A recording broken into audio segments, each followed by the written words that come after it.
सबों को जय मसीह की। भाई भक्त सिंह की सेवकाई द्वारा लिखित ईश्वरीय भेदों का प्रकाश, फरवरी 28। आज का वचन, क्योंकि हम परमेश्वर के निकट मसीह के सुगंध हैं।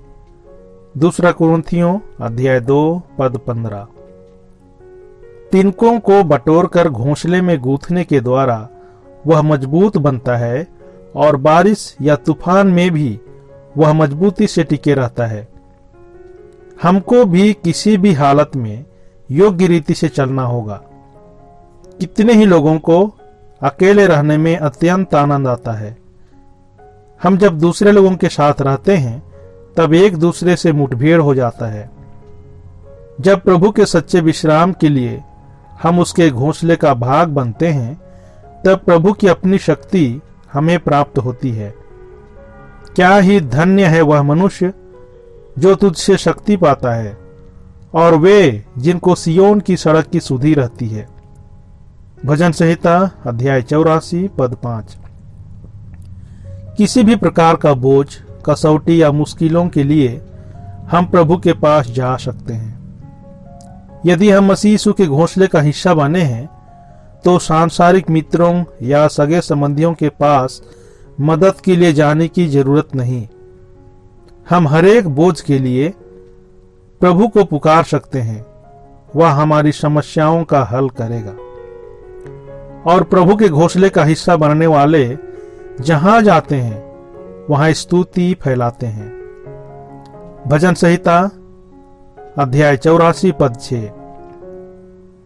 एक प्रचारक अपने चेलों के साथ एक गांव में गया। वहां के लोगों ने उनका सत्कार नहीं किया, इसलिए वह वहां से ऐसा कहकर चला गया कि परमेश्वर आपको आशीष दे और सहायता करे। बाद में वह वहां से दूसरे गांव में गया जहां लोगों ने बहुत ही प्रेम दिखाया। उस गांव को छोड़कर वह गया। तब उसने कहा, परमेश्वर तुम लोगों को बिखेर दे। उसके सहकर्मियों ने उससे पूछा कि दोनों गांव में ऐसे अलग अलग आशीषें क्यों दी? उसने जवाब दिया, जिन्होंने हमारा सत्कार नहीं किया वे लोग जहां हैं वहीं रहें, नहीं तो जहां जाएंगे वहां उनका बुरा स्वभाव ले जाएंगे। परंतु अच्छे लोग जहां जाएंगे वहां आशीषें लेकर जाएंगे, क्योंकि उनके पास परमेश्वर का संदेश है। उनकी प्रार्थना, प्रेम और संगति द्वारा वे परमेश्वर का संदेश देंगे।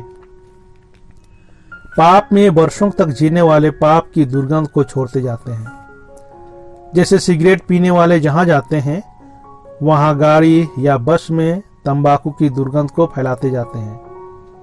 इसी रीति से पापी लोग धिक्कार, पाप, अशुद्धता के चिन्हों को छोड़ते हैं।